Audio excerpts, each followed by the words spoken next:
Sir ये बताएं कि पीपल्स पार्टी में आ गए हैं, कैसे मामला चल रहे हैं? आपके वालिद साहब तो पीटीआई में थे, तो अब पीपल्स पार्टी में आने का कब प्लान बना? कोई दबाव था, कोई प्रेशर था, क्या कहेंगे इस पे?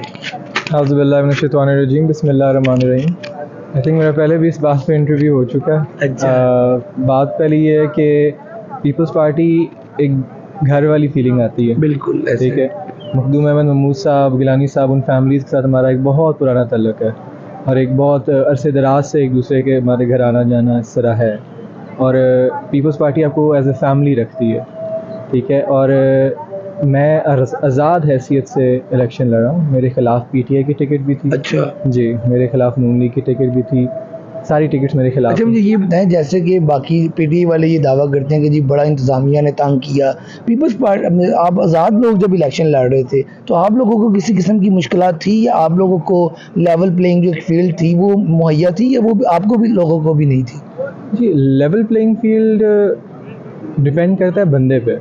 ओके। जो बंदा इलेक्शन लड़ रहा है, क्या उसमें इतनी कैपेबिलिटी है कि वो अपने लोगों को उस हिसाब से लेके चल सके, क्योंकि सियासत है, हर किसी ने अपनी ट्राई करनी होती है। मुखालिफ भी करेंगे, ठीक है, उन्होंने भी की, ठीक है। और जहाँ पे आप लड़ रहे हो, क्या आप में इतनी कैपेबिलिटी है कि आप उस सारी मुसीबतों को, सारी मुश्किलात को लेके चल सको?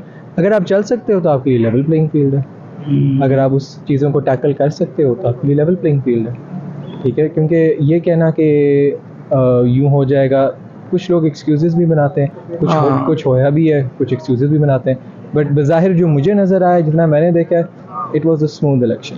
अच्छा, आपके वालिद साहब पीटीआई में थे तो प्रेशर तो होगा ना आप पे भी कि आप पीपल्स पार्टी में जाएं या नून लीग पे जाएं, या फिर उसके बाद कोई दबाव? आपको कोई पुलिस ने तंग नहीं किया उस इलेक्शन से पहले भी, इलेक्शन के बाद भी, जब आपके वालिद साहब जिंदा थे, जब भी नहीं किसी ने तंग किया? पीटीआई का तो आपको पता है 1 साल हो गया मसला चल रहा है, वो अब किया, अब आप बताना चाहेंगे तो नाज़रीन को पता तो चले असल मसला क्या था। नहीं, पापा की डेथ के बाद मुझे कोई इस तरह का, जो कहते हैं ना कि बज़ाहिरी तौर पे या कुछ, ठीक है, it was something, it was my own decision के पीटीआई पार्टी इस तरह की थी कि मेरे अपने उसमें थोड़े से इश्यूज़ थे, लोगों को मेरे से इश्यूज़ थे, पीटीआई में से कुछ लोगों को मेरे से इश्यूज़ थे। ठीक है, और कुछ मैं यंग भी था। ठीक है, और कुछ वहाँ पे पैनल के इश्यूज़ भी थे। ठीक है, मतलब टिकट लेते भी थे तो और कोई टिकट वहाँ पे लेने के लिए तैयार नहीं था। वहाँ पे जो टिकट, वो क्यों नहीं टिकट लेने को तैयार थे? कोई दबाव तो होगा ना सर, वरना पीटीआई मकबूल जमात थी। मेरे अस्कर शाह साहब, जो जिनके ऊपर मेरे अहम ने, जिनसे मैं लड़ा हूँ, ठीक है, उन्होंने बहुत बड़ा एहसान किया था। उन्होंने मुझे बेटा कहा था और दस्ते शफ़क़त मेरे पे रखा था। अच्छा। ठीक है, तो उन्होंने मेरी रिस्पॉन्सिबिलिटी उठाई थी कि ये छोटा है, पर ये इलेक्शन जो है इसको लड़ाते हम लड़ेंगे, और अल्लाह का शुक्र हमने बड़ा भरपूर इलेक्शन लड़ा। और सियासत का जो है, मतलब जिस तरह करने का हक़ था उस तरह की है, और अल्लाह का करम है। वालिद साहब आपके इस असम्बली में आते रहे हैं, सारा एक उनका बड़ा नाम है, शौकत लालिका साहब का, सब जानते हैं उन्हें। वालिद साहब की सियासत को ही कंटिन्यू करेंगे कुछ उसमें, या क्या करेंगे आगे? मेरे वालिद की सियासत थी खिदमत वाली सियासत, खिदमत खल्क़ वाली सियासत। अल्लाह का शुक्र है, हमारे मुखालिफ भी हमारे पे कोई तोहमत नहीं लगा सके। ये भी बहुत एक बड़ी बात होती है कि कोई भी आप पे कुछ इस तरह का एलिगेशन ना लगा सके और आप एक साफ़ शफाफ जो है ना करियर लेकर जाएँ। तो मैंने तो अपनी ज़िंदगी का मकसद बहुत पहले से ही बना लिया कि मैंने अपने वालिद वाला जनाज़ा लेना है। जिस तरह मेरे वालिद का जनाज़ा था, मैंने वही वाला जनाज़ा लेना है। तो अगर मैं वो कर सकता हूँ तो मेरी ज़िंदगी का मकसद पूरा हो गया। आपको किसी इंतज़ामिया से जब वालिद साहब आते हैं, हमें तो पता है कि उन्होंने बड़ा प्रेशर, बड़ा जुल्म और ये सारी चीज़ें बर्दाश्त की हैं, तो वो चीज़ें याद तो आती होंगी, क्या कहेंगे इस पर? जी, प्रेशर ऑब्वियसली था, ठीक है, और वो जो सब पूरे पाकिस्तान में हुआ है वो हमारे साथ भी हुआ है।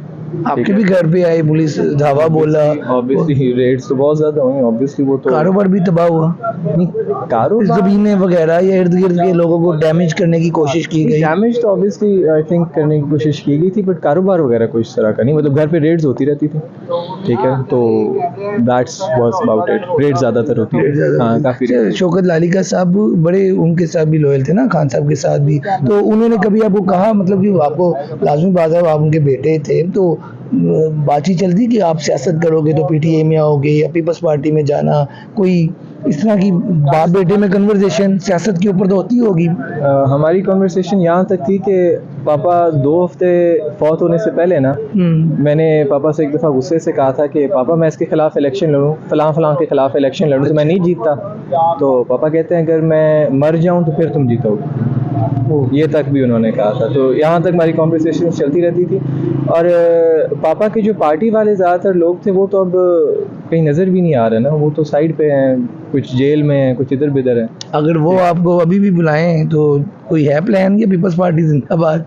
जी मैं अपने ज़बान का बड़ा पक्का हूँ। एक दफ़ा मैंने कह दिया कि मैं पीपल्स पार्टी के साथ हूँ और हमारे बड़े पुराने फैमिली रिलेशंस हैं उनके साथ, तो I will stand where I am standing. और आई वुड एक्सपेक्ट कि पीटीआई भी यही एक्सपेक्ट करे मुझसे। ठीक है। कि देखें वो दोगले जो सियासतदान होते हैं जो एक दफ़ा लफ्ज़ कह देते हैं हम यहाँ पर हैं, फिर वो बाकी उधर चले जाते हैं, बाकी इधर चले जाते हैं। ठीक है, उनमें से अल्लाह का शुक्र है ना हम कभी शुमार हुए हैं ना कभी हो सकता है। पिछली दफ़ा भी आज़ाद इलेक्शन लड़ा था, पीटीआई में आए थे, इस दफ़ा आज़ाद इलेक्शन लड़ा और पीपीपी में गए।